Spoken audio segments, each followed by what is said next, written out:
1 Samuel, chapitre 4. La parole de Samuel s'adressait à tout Israël. Israël sortit à la rencontre des Philistins pour combattre. Ils campèrent près d'Ébenézer, et les Philistins étaient campés à Aphek. Les Philistins se rangèrent en bataille contre Israël, et le combat s'engagea. Israël fut battu par les Philistins, qui tuèrent sur le champ de bataille environ 4000 hommes. Le peuple rentra au camp, et les anciens d'Israël dirent: Pourquoi l'Éternel nous a-t-il laissé battre aujourd'hui par les Philistins? Allons chercher à Silo l'arche de l'alliance de l'Éternel. Qu'elle vienne au milieu de nous, et qu'elle nous délivre de la main de nos ennemis.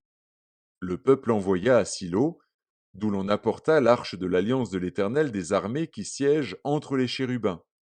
Les deux fils d'Élie, Ophni et Phiné, étaient là, avec l'arche de l'alliance de Dieu. Lorsque l'arche de l'alliance de l'Éternel entra dans le camp, tout Israël poussa de grands cris de joie, et la terre en fut ébranlée. Le retentissement de ces cris fut entendu des Philistins, et ils dirent: Que signifient ces grands cris qui retentissent dans le camp des Hébreux? Et ils apprirent que l'arche de l'Éternel était arrivée au camp. Les Philistins eurent peur, parce qu'ils crurent que Dieu était venu dans le camp. Malheur à nous, dirent-ils, car il n'en a pas été ainsi jusqu'à présent. Malheur à nous! Qui nous délivrera de la main de ces dieux puissants? Ce sont ces dieux qui ont frappé les Égyptiens de toutes sortes de plaies dans le désert. Fortifiez-vous et soyez des hommes, Philistins, de peur que vous ne soyez asservis aux Hébreux comme ils vous ont été asservis. Soyez des hommes et combattez. Les Philistins livrèrent bataille, et Israël fut battu. Chacun s'enfuit dans sa tente. La défaite fut très grande, et il tomba d'Israël 30 000 hommes de pied. L'arche de Dieu fut prise, et les deux fils d'Élie, Ophni et Phiné, moururent.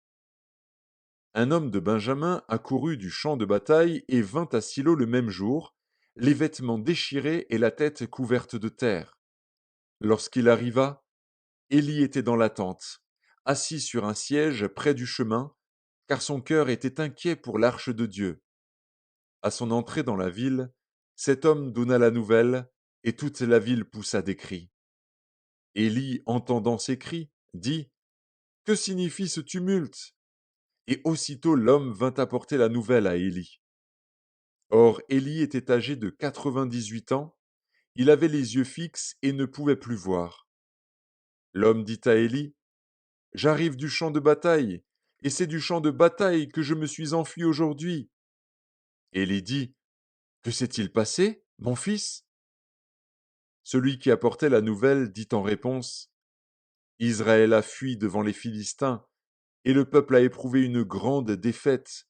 Et même tes deux fils, Ophni et Phiné, sont morts, et l'arche de Dieu a été prise.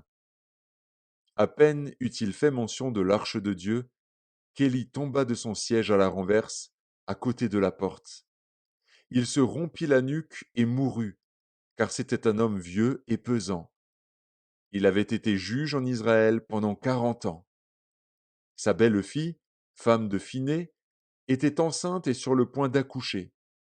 Lorsqu'elle entendit la nouvelle de la prise de l'arche de Dieu, de la mort de son beau-père et de celle de son mari, elle se courba et accoucha, car les douleurs la surprirent. Comme elle allait mourir, les femmes qui étaient auprès d'elle lui dirent: Ne crains point, car tu as enfanté un fils. Mais elle ne répondit pas et n'y fit pas attention. Elle appela l'enfant Ichabod en disant: La gloire est bannie d'Israël.